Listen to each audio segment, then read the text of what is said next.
Olá! Vamos dar continuidade ao capítulo 2 do livro Revolucione Sua Qualidade de Vida, do Augusto Cury. Ele revida de forma estridente: eu mato essa desgraçada e depois peço divórcio. Não suporto mais você. Uma pequena barata tornou-se a gota d'água desse casamento.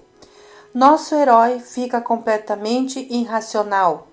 Depois de uma interminável caçada, ele enfim consegue encurralar a barata e começa a pular com os 2 pés em cima dela, gritando sem parar. Ao ver a barata inerte, a temperatura da emoção de Dona Susan diminuiu de imediato. Relaxa, abre as janelas de sua mente e volta a pensar. Seu estado de ânimo muda e ela desce do sofá, olhando o marido como se fosse o mais forte dos homens, achando-o lindo, encantador e irresistível. O casamento que havia anos estava abalado e saturado de atritos ganha fôlego por causa da morte de uma barata.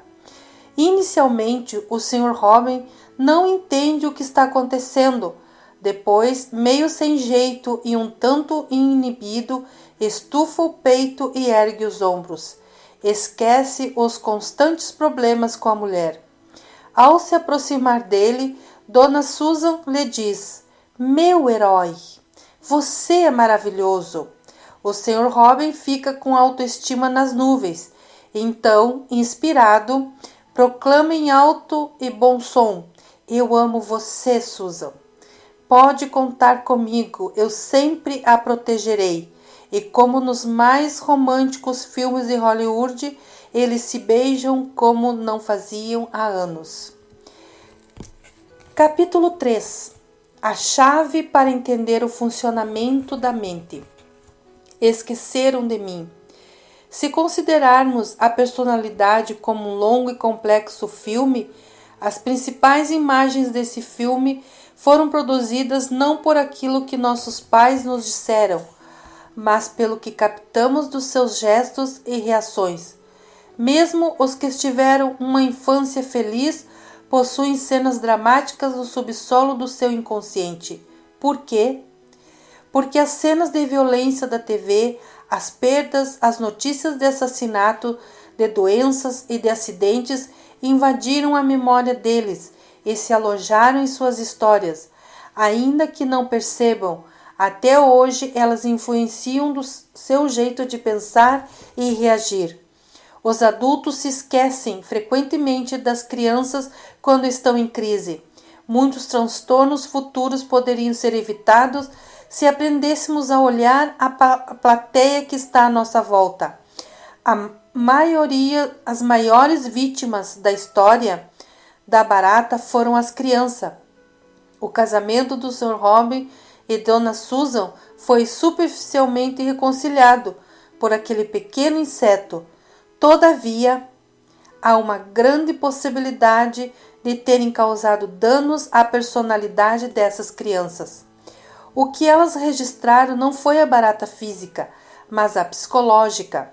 A memória humana não registra o objeto real, mas o objeto interpretado. Registramos não a realidade objetiva dos problemas, mas a interpretação que fazemos dela. Ela inclui toda a carga emocional, todos os pensamentos negativos e todas as cenas do ambiente. A barata é apenas um inseto, mas a barata psicológica pode se tornar um verdadeiro monstro. Nessa história, ela foi ampliada pelo pavor da mãe e pelo desespero do pai. Essas 4 crianças viveram em diversos labirintos: a escola, a família, a casa dos amigos, as quadras de esportes, as festas da turma. Na fase adulta, também viverão em diversos outros labirintos: a universidade, a empresa, clubes, reuniões sociais e concursos. A maneira como trabalharem os mais diversos tipos de barata que encontrarem nos labirintos da vida afetará seu desempenho intelectual, sua criatividade e sua capacidade de sentir prazer. A barata pode simbolizar os problemas, as dificuldades e as situações novas que enfrentamos. Um novo emprego, uma crise conjugal, uma crise financeira, uma rejeição, um desafio profissional, uma perda, uma dificuldade de relacionamento com os filhos. Não importa o tamanho real do problema, mas como você o interpreta, sente e supera. Pequenos problemas mal administrados podem travar nossa inteligência e destruir os nossos melhores anos de nossas vidas.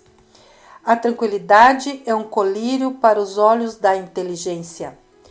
O medo rouba duas pérolas da inteligência: a racionalidade e a tranquilidade. Quantas vezes reagimos sem controle diante de pequenos problemas? Todos nós temos algum tipo de medo. Todos, em algum momento, somos vítimas da ansiedade. Dona Susan só entrou em crise diante de uma pequena barata porque dentro dela já existia uma barata colossal. Os problemas de fora precisam encontrar um eco em nossa memória para nos perturbar. Se encontrarem esse eco, causarão um impacto no território da emoção. Para alguns pais, ter seus erros apontados pelos filhos é inadmissível. Eles não sabem reconhecer suas falhas, nem pedir desculpas por elas. Para alguns jovens, principalmente os adolescentes, pensam diferente do grupo. É ser excluído. Sentir-se excluído produz um profundo estado de rejeição. Todas essas reações indicam que estamos despreparados para resolver as turbulências da vida. Se nos deixarmos contaminar pelos problemas externos, então estamos pouco preparados para enxergar nossos problemas internos e solucioná-los. O funcionamento da mente humana.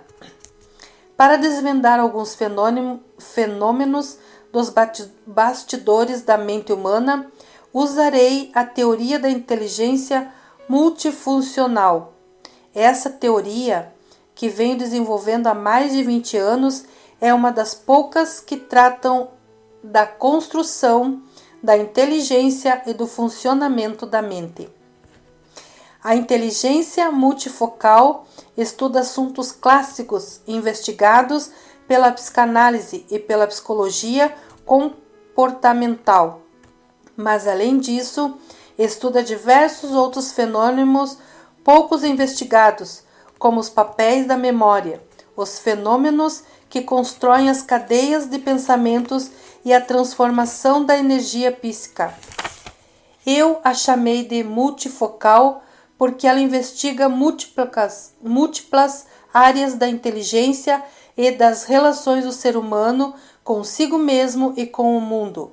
Por exemplo, você sabia que os registros da memória são automáticos e que é impossível deletá-los ou apagá-los? Todo o lixo depositado em nossa memória, mágoas, rejeições, perdas, medos, só pode ser reeditado, nunca apagado. Como fazer essa reedição? A inteligência multifocal pesquisa algumas áreas da emoção, com sua influência no registro da memória, os focos de ansiedade obstruindo a construção dos pensamentos, a formação das zonas de conflito e do cárcere da emoção. Ao investigar essas áreas, compreenderemos por que pessoas inteligentes podem tomar atitudes estúpidas quando estão tensas. E também por que o medo aprisiona o eu, impedindo-o de correr riscos nos labirintos da vida para encontrar um oásis em nosso deserto. A inteligência multifocal também investiga áreas da inteligência intrapessoal. Interpessoal é lógica, contidas na teoria da inteligência múltiplas, criada por Howard Gardner. Minha teoria não compete com outras já existentes, pelo contrário, as complementa e fundamenta. pois elas foram produzidas tendo como base o pensamento pronto, enquanto a inteligência multifocal estuda como se constrói o pensamento.